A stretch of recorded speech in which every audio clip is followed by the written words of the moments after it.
الحمد للہ رب العالمین العاقبۃ للمتقین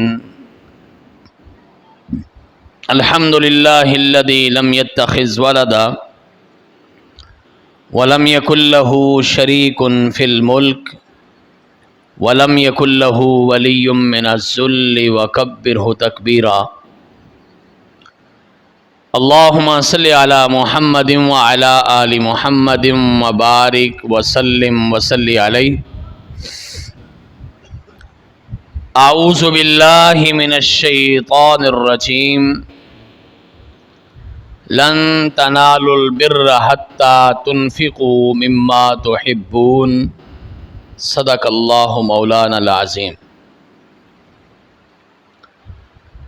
حدیث کے ایک بہت بڑے امام ہیں،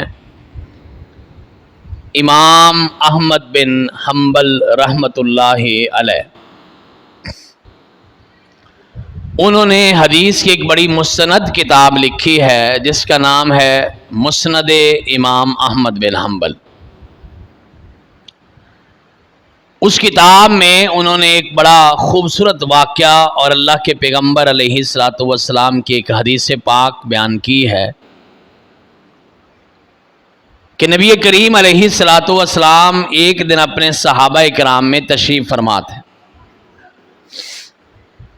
آپ کے پاس ایک انصاری صحابی آئے جو مدینہ کے رہنے والے تھے، اور اللہ کے پیغمبر علیہ الصلوۃ والسلام نے دیکھا کہ وہ بہت پریشان ہیں۔ یہ نبی پاک صلی اللہ علیہ وسلم کی سنت ہے کہ جب کسی مسلمان آدمی کو پریشانی کی حالت میں دیکھتے تو آپ خود اس سے پوچھتے تھے کہ بھائی آپ کو کیا مسئلہ ہے۔ کوشش کیا کریں کہ لوگوں کے مسائل خود پتہ کریں۔ کئی بیچارے ایسے بھی ہوں گے خوددار قسم کے لوگ جو اپنا مسئلہ بیان ہی نہیں کرتے۔ یہ بحیثیت مسلمان میرا فرض ہے کہ میں اس مسلمان کا مسئلہ سمجھوں بھی، اور جہاں تک میری ہمت ہو پھر میں اس مسئلے کو حل بھی کروں۔ آپ کو پتہ ہے کہ کسی مسلمان کا مسئلہ حل نہیں کرنا بلکہ حل کرنے کی کوشش کرنا، یہ کتنا بڑا ثواب ہے۔ مستدرک حاکم کے اندر ایک روایت ہے کہ حضرت عبداللہ ابن عباس رضی اللہ تعالیٰ عنہما نے ایک دفعہ جماعت کروائی، سلام پھیر کے پیچھے کی طرف دیکھا تو ایک بڑا پریشان آدمی بیٹھا تھا۔ پوچھا کیا مسئلہ ہے؟ کہا مسئلہ یہ ہے کہ میں نے آج کسی بندے کے پیسے دینے ہیں، وعدہ ہے میرا آج کا، انتظام نہیں ہو سکا، اب اس بندے کا تقاضا ہے۔ عبداللہ ابن عباس رضی اللہ تعالیٰ عنہ فرماتے کہ میں تمہاری کیا خدمت کر سکتا ہوں؟ کہا جی خدمت یہ ہے کہ آپ اس بندے کو جا کے کہہ دیں کہ تھوڑا ٹائم اور دے دے۔ آپ نے کہا چلو میرے ساتھ چلو۔ وہ جب ان کے ساتھ نکلنے لگے، یہ مسجد نبوی تھی، رمضان کا مہینہ تھا، آخری عشرہ تھا، اور عبداللہ ابن عباس رضی اللہ تعالیٰ عنہما اعتکاف بیٹھے ہوئے تھے۔ جب وہ ان کے ساتھ مسجد میں نکلنے لگے نا تو اس آدمی نے آپ کا ہاتھ دبایا اور کہا حضور شاید آپ کو یاد نہیں رہا، آپ اعتکاف کی حالت میں ہیں، اور اعتکاف کی حالت میں آپ اس طرح مسجد سے باہر نہیں جا سکتے۔ اس موقع پر حضرت عبداللہ ابن عباس رضی اللہ تعالیٰ عنہ نے فرمایا تھا مجھے پتا ہے کہ میری اعتکاف کی حالت ہے، لیکن یہ سامنے جن کا روضہ پاک ہے نا، نبی کریم صلی اللہ علیہ وسلم کے روضہ پاک کی طرف اشارہ کر کے فرمایا میں نے ان سے اپنے کانوں سے سنا ہے، جو بندہ کسی مسلمان کا مسئلہ حل کرنے کے لیے اس کے ساتھ جاتا ہے، مسئلہ حل ہونا نہ ہونا بعد کی بات ہے، صرف وہ چلا جائے، اللہ کے پیغمبر علیہ الصلوۃ والسلام نے فرمایا تھا میری اس مسجد نبوی میں 1 مہینہ اعتکاف کرنے سے زیادہ ثواب ملتا ہے۔ مسئلہ حل کرنے کی صرف کوشش کرنی ہے، حل ہو یا نہ ہو یہ بات کی بات ہے. تو نبی کریم علیہ الصلوۃ والسلام کی یہ سنت ہے کہ سلام پھیرتے کے اپنے نمازیوں کو دیکھتے کوئی مسئلہ تو نہیں, اور پھر بعض اوقات ایسا ہوتا ہے کہ آپ مسئلہ حل نہیں کرتے, صرف مشورہ ہی دے دیتے ہیں, تسلی کے دو بول بول دیتے ہیں. وہ کسی نے کہا تھا غم بانٹنے کی چیز نہیں ہے دوستو, غم بانٹنے کی چیز نہیں ہے دوستو, پھر بھی ایک دوسرے کے حال سے واقف رہا کرو. بعض اوقات پوچھ لینے سے ہی کسی کا مسئلہ حل ہو جاتا ہے, کسی کا غم ختم ہو جاتا ہے. تو نبی کائنات جناب محمد الرسول اللہ صلی اللہ علیہ وسلم نے اس صحابی کو پریشان دیکھا تو پوچھا کہ کیا مسئلہ ہے. کہنے لگے اللہ کے پیغمبر علیہ السلام میں ذمہ دار آدمی ہوں, میرے کھیت ہے, میرے ہمسائیگی میں ایک بندہ رہتا ہے, اس کا کھیت ہے, اور اس کے بالکل کھیت کے آخر پر کھجور کا ایک درخت ہے. اب کھجور کا درخت جو ہے وہ میری زمین میں جھکا ہوا ہے. اب جب وہ میری زمین میں جھکا ہے تو اس سے کوئی کھجوریں میرے کھیت میں بھی گر جاتی ہیں, میرے بچے جو ہیں وہ کھا لیتے ہیں. بعض روایات میں ہے کہ کھجور کا درخت میرے گھر کی طرف جھکا ہوا ہے, میرے بچے اٹھا کے کھا لیتے ہیں, میں منع بھی کرتا ہوں پھر بھی کھا لیتے ہیں, جس کے نتیجے میں وہ بندہ کھجور والا میرے بچوں کو مارتا بھی ہے, بے عزتی بھی کرتا ہے, تکلیف بھی پہنچاتا ہے, تانے بھی دیتا ہے. اللہ کے پیغمبر میں اس چیز سے بڑا پریشان. نبی کریم علیہ الصلوۃ والسلام نے فرمایا کہ اس بندے کو بلاؤ. اب قسمت کی بات ہے نا, اس بندے کو بلایا اور اللہ کے پیغمبر علیہ الصلوۃ والسلام فرماتے بھائی یہ کھجور کا درخت ہمیں دے دو, اور اس کے بدلے میں ایک کھجور کا درخت میں تمہیں اللہ کی جنتوں میں دینے کا وعدہ کرتا ہوں. اب قسمت بڑا عجیب کھیل کھیلتی ہے. اس نے کہا جی نہیں, مجھے یہ سودا منظور نہیں. اللہ اکبر. جب وہ چلا گیا نا تو نبی کریم علیہ الصلوۃ والسلام کے ساتھ ایک صحابی بیٹھے تھے, ان کا نام تھا ابو دہدا رضی اللہ تعالی عنہ. وہ فرمانے لگے اللہ کے پیغمبر یہ جو آپ نے آفر کیا, پیشکش کی ہے کہ کھجور کے بدلے میں ایک درخت اللہ کی جنتوں میں ملے گا, یہ صرف اس کے لیے ہے یا کسی اور کے لیے بھی ہے؟ اب اس کی قسمت ماڑی اور ان کی قسمت جاگنے لگی.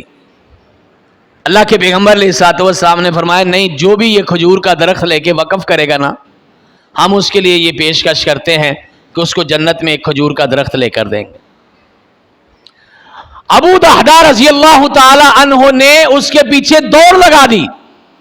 وہ جو مالک تھا درخت کا, اس کو جا کے کہنے لگے بھئی یہ درخت تم نے اللہ کے پیغمبر علیہ الصلوۃ والسلام کو تو نہیں دیا, میرے ساتھ دنیاوی سودا کرو, اس کے بدلے میں ایک کھجور لے لو, 10 لے لو, 20 لے لو, جتنی کھجوروں کے درخت تم چاہتے ہو جا کے میرے کھیتوں میں لے لو. بندے نے دیکھا کہ یہ بندہ اس وقت بڑا جذباتی ہے, لہذا اس نے بڑی چھال ماری, اس نے چھلانگ لگے, اس نے کہا نہیں ایک کھجور کا درخت نہیں لینا, وہ جو فلان جگہ پہ تیرا کھجوروں کا باغ ہے نا وہ میں نے لینا ہے. اور پتہ ہے کھجوروں کے اس باغ میں کتنے درخت تھے؟ 600 درخت تھا کھجوروں کا, اور پھل بھی بڑا لگتا تھا. لوگوں کے اندر یہ مشہور تھا کہ ابو دہدا رضی اللہ تعالیٰ عنہ کے باغ سے گزر جاؤ, سر پہ کھجور کا ٹوکرا رکھو, باغ کے اس طرف جاتے جاتے کھجور کا ٹوکرا سارا بھر جاتا ہے, اتنا پھل تھا. خود بخود گر گر کے پھل وہ ٹوکرے بھر جاتے تھے. ابو دہدا رضی اللہ تعالی عنہ کی نظر اللہ کی جنتوں کے درخت پر تھی. اس لیے قرآن نے کہا نا لن تنالوا البر حتی تنفقوا مما تحبون, نیکی اصل وہ ہے کہ جب اپنی سب سے پسندیدہ چیز تم اللہ کے راستے میں وقف کر دیتے ہو. ابو دہدا رضی اللہ تعالیٰ عنہ فرماتے ہیں مجھے یہ سودا منظور ہے, یہ کھجور مجھے دے دو اپنے گھر والی, اپنے کھیتوں والی, اور ایک باغ کھجوروں کا میرے سے لے لو. اب اس بندے نے دیکھا کہ یہ تو بندہ قابو آ گیا, یہ آپ کو پتا ہے نا، جب کوئی اگلا بندہ قابو آ جائے پھر دوسرا بندہ ریٹ بڑھاتا ہے. یہ ماشاءاللہ آج کے مسلمان بھی کرتے ہیں. پتہ لگ گیا کہ یہ بندہ پھنس گیا ہے، قابو آ گیا ہے، اب ریٹ اور بڑھاؤ. کہنے لگا ابو دہدا تمہیں پتہ ہے اس کھجوروں کے باغ میں ایک تیرا فارم بھی ہے، مویشیوں کا باڑا بھی ہے جس میں بکریاں بھی ہیں، اونٹ بھی ہیں، گھوڑے بھی ہیں، جانور بڑے ہیں. وہ فارم ہاؤس بھی تیرا اس کے اندر ہے. آج کی زبان میں کہہ لے فارم ہاؤس بھی اس میں ہے. ابو دہدا رضی اللہ تعالیٰ فرماتے ہیں ہاں مجھے پتا ہے. کہنے لگا میں نے وہ بھی لینا ہے. ابو دہدا رضی اللہ تعالیٰ فرماتے ہیں سودا منظور ہے. پھر اس نے کہا کہ معاملہ تو اور آگے چلا گیا، وہ اور بڑا. کہنے لگا تمہیں پتہ ہے اس باغ کے اندر تیرا بنگلہ بھی ہے. یہ بھی میں آج کی زبان میں کہہ رہا ہوں، یعنی مکان ہے، گھر ہے. ابو دہدا رضی اللہ تعالیٰ عنہ فرماتے ہیں ہاں مجھے معلوم ہے اس گھر میں میرا بنگلہ بھی ہے باغ کے اندر. اس نے کہا میں نے وہ بھی لینا ہے. ایک کھجور کا درخت جنت میں. ابو دہدا رضی اللہ تعالیٰ عنہ فرماتے ہیں مجھے سودا منظور ہے. پھر آگے بڑھا، کہنے لگا ابو دہدا تمہیں پتہ ہے اس گھر میں تیرا بڑا قیمتی سامان بھی ہے اور تیرے گھر میں سونا چاندی بھی پڑا ہوا ہے، زیورات بھی پڑے ہوئے، میں نے سامان بھی نہیں اٹھانے دینا. ابو دہدا رضی اللہ تعالیٰ عنہ فرماتے مجھے یہ سودا بھی منظور ہے. اللہ اکبر. ایک کھجور کا درخت اللہ کی جنتوں میں. اس کملے کو پتہ ہی نہیں تھا سودا کیا ہو رہا ہے. یہ سودا زمین کے کسی پلاٹ کا نہیں ہو رہا تھا، یہ کسی مرلے شرلے کا یا قلعے شلے کا پروگرام نہیں ہو رہا تھا، یہ اللہ کی جنتوں کے درخت کا سودا ہو رہا تھا. ابو دہدا کہتے ہیں مجھے منظور ہے. اس نے کہا چلو پھر مجھے دے دو. ابو دہدا رضی اللہ تعالیٰ کے بارے میں محدثین نے لکھا ہے وہ گئے اور اپنے باغ میں داخل بھی نہیں ہوئے، باغ کے کنارے پہ کھڑے ہو کے گھر والوں کو آواز دی اے میرے گھر والوں، میری بیوی بچوں، گھر سے باہر آ جاؤ، میں نے اس باغ کا سودا اللہ کے لیے جنت کے ایک کھجور کے بدلے میں کر لیا ہے. ایک کپڑا بھی نہیں اٹھانا، ایک برتن بھی نہیں اٹھانا، اور اسی طرح آپ اپنے گھر سے باہر آ جاؤ. گھر والے خالی ہاتھ باہر آ گئے. آپ کو پتا ہے عورتوں کو بڑا مان ہوتا ہے، بڑا پیار ہوتا ہے گھر کے برتنوں سے، چیزوں سے، بیچاری جوڑ جوڑ کے بناتی جو ہے. ان کی بیوی بھی باہر آ گئی، بچے بھی باہر آ گئے. بیوی نے پوچھا کیا مسئلہ ہے؟ ابو دہدا رضی اللہ تعالیٰ عنہ فرماتے ہیں یہ باغ، یہ فارم ہاؤس، یہ گھر کا سامان، اس کے بدلے میں نے اللہ کے پیغمبر علیہ الصلوۃ والسلام سے ایک کھجور جنت میں خرید لی ہے. اور پتہ ہے بیوی نے پہلا جملہ کیا بولا؟ اللہ اکبر. اللہ پاک ہمیں بھی صحابہ اور صحابیات کے نقش قدم پہ چلنے کی توفیق عطا فرمائے. ہمیں صحابہ جیسا کردار دے، ہماری بہنوں بیٹیوں کو اللہ پاک، ماں بہنوں بیٹیوں کو صحابیات جیسا کردار دے دے. کیا کمال کا جملہ کہا. فرمایا نعم البیع انتا، ابو دہدا تو نے زندگی میں بڑے سودے کیے ہوں گے لیکن زندگی کا سب سے بہتر سودا تو نے یہ کیا ہے. کوئی نہیں کہا کہ سارا کچھ ہی دے آئے ہو، باغ بھی دے آئے ہو، فارم بھی دے آئے ہو، گھر بھی دے آئے ہو، سامان بھی دے آئے، یہ نہیں کہا، بلکہ نہ کہا نعم البیع انتا، آپ نے آج تک زندگی میں جتنے سودے کیے سب سے بہتر سودا تو نے یہ کیا ہے. اپنا سب کچھ لٹا کے اللہ کی جنتوں کا ایک درخت خرید لیا ہے. لن تنالوا البر حتی تنفقوا مما تحبون. اپنی سب سے پسندیدہ چیز جو ہے وہ جب تم اللہ کے راستے میں خرچ کرتے تو یہ اصل نیکی ہے. اللہ پاک ہمیں بھی ایسے سودے کرنے کی توفیق عطا فرما دے. اللہ پاک آپ کی میری قسمت میں دنیا کے باغات بھی لکھ دے، جنت کے باغات بھی لکھ دے. اللہ پاک سے دعا کرو سونے اللہ یہ دنیا بھی جنت بنا دے اور آخرت بھی جنت دینا. سونے اللہ دنیا میں بھی اپنا گھر دے دے اور جنت میں بھی اپنا گھر دے دینا. یہ بڑی پیاری دعا ہے. اللہ سے کہا کرو مولا دنیا میں بھی اپنا گھر دے، اپنے گھر کی زیارت بھی دے اور جنتوں میں بھی اپنا گھر دے. اور اپنے بچوں کو, اپنی اولاد کو بھی یہی دعا دیا کرو. مجھے اچھی طرح یاد ہے میری والدہ محترمہ, اللہ پاک ان کو جنت نصیب فرمائے, لاہور میں رہتا ہوں تو ہم سے تھوڑا فاصلے پر بھائی کا گھر تھا. میری والدہ محترمہ بڑے بھائی کے گھر رہتی.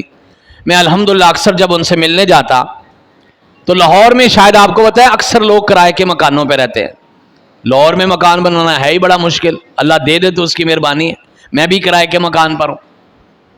اکثر میری والدہ محترمہ جب مجھے رخصت کرتی نا, دعائیں دیتی اور ساتھ ایک دعا دیتی, جا پتر اللہ تینوں اپنا گھر دے وے. میں نے ایک دن اپنی ماں سے پوچھا, میں نے کہا امی آپ ہمیشہ مجھے اپنے گھر کی دعا دیتے ہیں, کبھی جنت کے گھر کی دعا بھی دے دیا کرو. یہ بھی تو دعا دو نا اپنے بچوں کو کہ اللہ تمہیں جنت میں اپنا گھر دے. خدا نہ خاصہ دنیا میں گھر نہ ہوا تو گزر ہی جانی ہے, 50 نہیں تو 60, 60 نہیں تو 70. اتنی لمبی عمر اللہ کے پیغمبر علیہ الصلوۃ والسلام نے فرمایا میری امت کے لوگوں کی عمر 60 سے 70 کے درمیان ہوگی. کوئی ہے جو آگے بڑھے گا. اللہ پاک آپ کو زندگیاں دے, سلامتی دے, برکت دے اور ایمان والی لمبی عمر عطا فرمائے. نبی کائنات جناب محمد الرسول اللہ صلی اللہ علیہ وسلم کے پاس وہ واپس آئے. ابو دہدہ رضی اللہ تعالیٰ عنہ ساری کہانی ان کو سنائی اور پھر کہا اللہ کے پیغمبر آپ کو وعدہ یاد ہے نا, اس کے بدلے میں ایک کھجور جنت میں لے کے دینی ہے. کائنات کے امام علیہ الصلوۃ والسلام فرماتے اللہ اور اس کے رسول کے وعدے جھوٹے نہیں ہوتے. جو وعدہ کر لیا سو کر لیا, لہذا تو نے دنیا قربان کر دی, اس کے بدلے میں قیامت کے دن انشاءاللہ اللہ تمہیں صرف ایک کھجور نہیں دے گا بلکہ جنتوں کے اندر تمہیں کھجوروں کے باغ عطا فرما دے گا. حضرات, ایک مسلمان کی حیثیت سے ہمارا سب سے بڑا فرض یہ ہے ہم دنیا میں آ کے اللہ کا دین سیکھیں بھی, اللہ کا دین سکھائیں بھی. یہ صرف داڑھی والوں کا کام نہیں ہے, یہ صرف مسجد کے مولوی اور مدرسے کے مولوی کا کام نہیں ہے, یہ صرف خطیب صاحب کا کام نہیں ہے, یہ صرف مدرسوں والوں کا کام نہیں ہے. ہر مسلمان کا فرض ہے کہ وہ اللہ کا دین سیکھے گا. آپ کو حدیث یاد ہے نا, طلب العلم فریضۃ علی کل مسلم. اس میں 2 لفظوں کو یاد رکھیے گا, ایک فریضہ اور ایک کل مسلم. یعنی علم حاصل کرنا فرض ہے اور ہر مسلمان پر فرض ہے.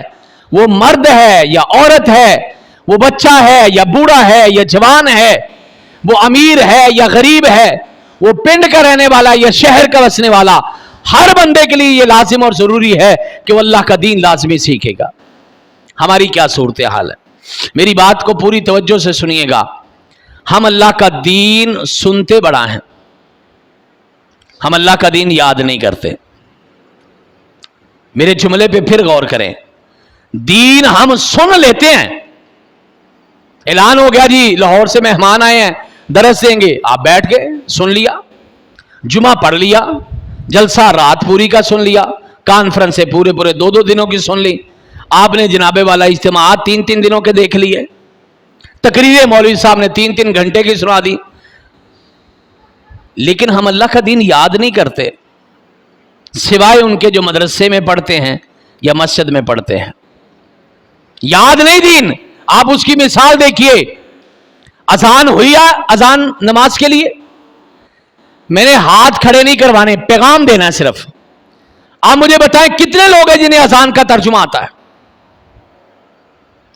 اذان نماز سے پہلے تکبیر ہوئی ہے, 40-50 سال ہو گئے تکبیر سنتے ہوئے, کیا ہمیں تکبیر کا ترجمہ آتا ہے؟ ہم نے نماز پڑھی الحمدللہ, اللہ پاک آپ کی میری قبول فرمائے. نماز کیا ہے؟ ان احدکم اذا صلی یناجی ربہ, جب تم میں سے کوئی نماز پڑھتا ہے تو اپنے رب سے باتیں کرتا ہے. اس کا مطلب ہے ہم نے نماز میں اللہ سے باتیں کی ہیں. لیکن آپ کو کتنے لوگوں کو پتا ہے کہ ہم نے اللہ سے باتیں کیا کی ہیں؟ سبحانک اللہم و بحمدک و تبارک اسمک کا معنی کیا ہے؟ الحمد شریف کا معنی کیا ہے؟ سورہ اخلاص کا معنی کیا ہے؟ حضرت قاری صاحب نے جو صورتیں تلاوت کی ہیں معنی کیا ہے؟ رکوع میں کیا پڑھا معنی کیا ہے؟ سمیع اللہ لمن حمیدہ کا معنی کیا ہے؟ سجدے میں کیا پڑھا معنی کیا ہے؟ اللہ سے کہا التحیات للہ والصلوات والطیبات معنی کیا ہے؟ درود پاک کا معنی کیا ہے؟ یہ صرف ایک مثالیں میں آپ کو دے رہا ہوں کہ ہمارا دین سے تعلق اتنا کمزور ہو گیا ہے کہ ہم نے اللہ کے دین سے تعلق صحیح والا بنایا ہی نہیں. 60 سال ہو گئے نماز پڑھتے ہوئے، آج تک نماز کا ترجمہ نہیں آتا. کیوں جی؟ میں صحیح بات کر رہا ہوں، میں تانا نہیں دے رہا، میں آپ سے ایک بڑی پیاری بات کرنے لگا ہوں. آپ کو پتا ہے پچھلے دنوں میں پوری دنیا کے اندر ایک بہت بڑا واقعہ پیش آیا قرآن پاک کی توہین کا. اللہ پاک ان ذلیلوں کو بالکل تباہ و برباد کرے جنہوں نے اللہ کے قرآن کی توہین کی، اور کرنا ہی کرنا ہے انشاءاللہ. آپ نے جلوس نکالے، یہاں ریلیاں ہوئی ہیں شہر میں، آپ نے شرکت بھی کی ہوگی کئیوں نے. مجھے پتا چلا کہ وہاں پہ ایک بڑا خوبصورت کام کیا گیا. ریلی سے پہلے 5 منٹ فوارہ چوک میں سارے لوگوں کو اکٹھا کر کے قرآن پاک پڑھایا گیا. 5 منٹ سے وہ قرآن پاک کی تلاوت کی. ہوا ہے نا یہ واقعہ؟ یہ آپ کے شہر میں ہوا ہے. بڑی اچھی بات ہے کہ ہم دشمنوں کو یہ پیغام دے رہے ہیں تم قرآن کو نعوذ باللہ ان کی توہین کر رہے ہو، ہم قرآن سے پیار کر رہے ہیں. لیکن اسی موقع پر ایک بڑا عجیب و غریب واقعہ مجھے آج پتا چلا ہے. آپ کے شہر کے سمیع اللہ ثاقب صاحب نے مجھے بتایا، فرمانے لگے کہ ایک بندے نے ریلی کے بعد مجھے خود آ کے بتایا کہ میں نے آج 1 سال کے بعد قرآن پکڑا ہے. اللہ اکبر.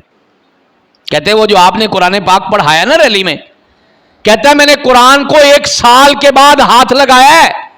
یہ جلال پور پیر والا کے شہر کے لوگوں کی، مسلمانوں کی بات ہے، اور یہ صرف آپ کے علاقے کی بات نہیں، یہ پورے پاکستان کے اندر لوگوں کا یہ حال ہے. رمضان میں قرآن ہاتھ لگانا پھر لگانا ہی نہیں. قرآن سے ہمارا تعلق مضبوط نہیں رہا. یہ اس مجلس میں جو بیٹھے بزرگ ہیں، اللہ پاک ان کی بزرگیاں سلامت رکھے. جو اللہ سفید بالوں کا حیا کرتا ہے وہ ان کو سلامتی والی لمبی زندگی عطا فرمائے. ان سے پوچھئے کبھی، میں نے اپنے بچپن میں دیکھا ہوا ہے، ہمارے گھروں میں رواج یہ تھا، صبح کی نماز پڑھی، سارے گھر والے قرآن لے کے بیٹھ کے، بچے بھی پڑھ رہے ہیں، بوڑھے بھی پڑھ رہے ہیں، ماں بھی پڑھ رہی ہے، بیٹی بھی پڑھ رہی ہے، اور پھر جا کے اپنے دن کا آغاز ہوتا ہے. آج نماز فجر تو اللہ ماشاءاللہ، اور پھر اس کے بعد بھی سب سے پہلے موبائل. ہمارے پاس یہی کچھ رہ گیا نا. میں دعا کرتا ہوں آپ سارے بھائی انشاءاللہ آگے تشریف لائیں گے. ایک چھوٹا سا کام اور کر لینا، اگر آپ کو غصہ نہ لگے تو میرے ساتھ سلام بھی لے لینا. یہ میں نے وہابیوں کی مسجدوں میں دیکھا، مجھے معاف کر دینا، اہل حدیث سلام ہی نہیں لیتے. عادت نہیں بنانی چاہیے، فرض نہیں ہے. لیکن جو مہمان لاہور سے آیا ہے، اللہ کے دین کا مہمان ہے، اس کے ساتھ مسافہ تو کیا کرو. مسافہ کرنے سے دونوں کے ہاتھ بعد میں جدا ہوں گے اور دونوں کے گناہ سارے پہلے معاف ہو جائیں گے انشاءاللہ. الحمدللہ حمدا کثیرا طیبا مبارکا فی. الحمدللہ الذی لم یتخذ ولدا ولم یکن له شریک فی الملک ولم یکن له ولی من الذل وکبرہ تکبیرا. لا الہ الا انت سبحانک انی کنت من الظالمین. لا الہ الا انت سبحانک انی کنت من الظالمین. لا الہ الا انت سبحانک انی کنت من الظالمین.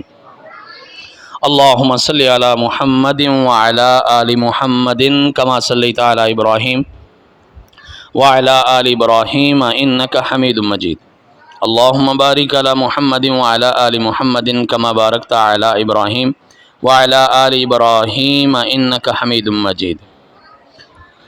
ربنا ظلمنا انفسنا وإن لم تغفر لنا وترحمنا لنكونن من الخاسرين. ربنا آتنا في الدنيا حسنة وفي الآخرة حسنة وقنا عذاب النار وقنا عذاب القبر وقنا عذاب الحشر وقنا عذاب المیزان. الہ العالمین، ہم سب کے صغیرہ کبیرہ، چھوٹے بڑے، پہلے پچھلے، میرے مولا جو اچانک ہو گئے یا جان بوجھ کر ہو گئے، اللہ ہمیں یاد ہیں یا نہیں یاد ہیں، سونے اللہ سارے گناہ معاف فرما دے. سونے اللہ ہم چھوٹے ہیں تو بڑا ہے، اللہ ہم مملوک ہیں تو مالک ہے، سونے اللہ ہم مخلوق ہیں تو خالق ہے. میرے اللہ ہم فقیر ہیں تو غنی ہے، اللہ ہم بہت چھوٹے، سونے اللہ تو بہت بڑا. اللہ تیرا حوصلہ بھی بڑا، اے بڑے حوصلے والے بڑے اللہ ہمیں معاف فرما۔ اللہ اگر تو نے معاف نہ کیا ہم کدھر جائیں گے؟ وَإِن لَّمْ تَغْفِرْ لَنَا وَتَرْحَمْنَا لَنَكُونَنَّ مِنَ الْخَاسِرِينَ۔ اللہ تیرے سوا ہمارا اللہ کوئی نہیں، تیرے سوا معاف کرنے والا بھی کوئی نہیں۔ وَلَا يَغْفِرُ الذُّنُوبَ إِلَّا أَنْتَ۔ اللہ معاف کر دے، اللہ معاف کر دے۔ میرے اللہ دنیا میں جتنے بے ایمان ہیں ساروں کو ایمان دے دے۔ اللہ جتنے بے نماز ہیں ساروں کو نماز دے دے۔ اللہ بے حیاؤں کو حیا دے دے۔ اللہ بدتمیزوں کو تمیز دے دے۔ اللہ بے روزگاروں کو باعزت روزگار دے دے۔ اللہ کریم بے اولادوں کو نیک اولاد کا میٹھا میوہ نصیب فرما۔ اللہ اولاد دینا نہ دینا تیری مرضی، تیرے فیصلے۔ اللہ کبھی کسی ماں کی گود خالی نہ رہے، اللہ کبھی کسی باپ کا گلشن بے آباد نہ رہے۔ اللہ اولاد دینا تو نیک دینا، آنکھوں کی ٹھنڈک بنانا، بڑھاپے کے سہارے بنانا، عزتوں کے راستے بنانا۔ اللہ ہم سب کا صدقہ جاریہ بنانا۔ اللہ ہماری اولادوں کو ہمارا صدقہ جاریہ بنا۔ اللہ ہم جن کی اولاد ہیں اللہ ہمیں ان کا صدقہ جاریہ بنا۔ اللہ ہمارے روحانی جسمانی بیماروں کو صحت کاملہ عاجلہ عطا فرما۔ اللہ کریم جسموں کے بیمار تو تھوڑے ہیں، اللہ روحوں کے بیمار سارے ہیں۔ اللہ ہمیں روحانی شفا بھی عطا فرما۔ میرے مولا ہمارے جانے والوں کی اگلی منزلیں آسان فرما۔ اللہ جس کا جو فوت ہو گیا ہے اللہ سب کو اعلیٰ علیین میں درجے عطا فرما۔ اللہ موت، قبر، حشر، پل صراط، حساب کتاب یہ ساری گھاٹیاں بڑی مشکل ہے، اللہ ہمارے لیے آسانیاں پیدا کرنا۔ اللہ ہم تو تیرا موسم نہیں برداشت کر سکتے، اللہ ہم تیرا عذاب کیسے برداشت کریں گے؟ گرمی آتی ہے تو تڑپ جاتے ہیں، سردی آتی ہے تو کانپ جاتے ہیں، اللہ تیرا عذاب ہم کیسے برداشت کریں گے؟ اللہ معاف فرما دے۔ اللہ ہم تو دنیا کا حساب پورا نہیں کر سکے، ساری زندگیاں کماتے کماتے گزر گئیں، اللہ دنیا کا حساب نہیں پورا کر سکے، سونے اللہ تیرا حساب کیسے دیں گے؟ میرے مولا بغیر حساب کتاب جنت کے داخلے نصیب فرما۔ اللہم حاسبنا حسابا یسیرا، اللہم حاسبنا حسابا یسیرا، اللہم حاسبنا حسابا یسیرا۔ مولا کریم ہم آپ سے راضی ہیں، اللہ تو ہم سے راضی ہو جا۔ اللہ ہم آپ سے راضی ہیں، اللہ تو ہم سے راضی ہو جا۔ اللہ ہم سے غلطیاں ہو گئی، ہم سے گناہ ہو گئے، اللہ تو ہم سے راضی ہو جا۔ ربنا تقبل منا انک انت السمیع العلیم۔ اللہ یہ تیرے دین کے لیے جو چھوٹی سی محنت شروع کی اللہ قبول کر لے، اللہ ہم سے دین کا بڑا کام لے لے، اللہ ہم سے دین کا بڑا کام لے لے، اللہ ہم سے زندگی کی آخری سانس تک اللہ دین کا کام لینا، اللہ ہماری اولادوں سے قیامت تک دین کا کام لینا۔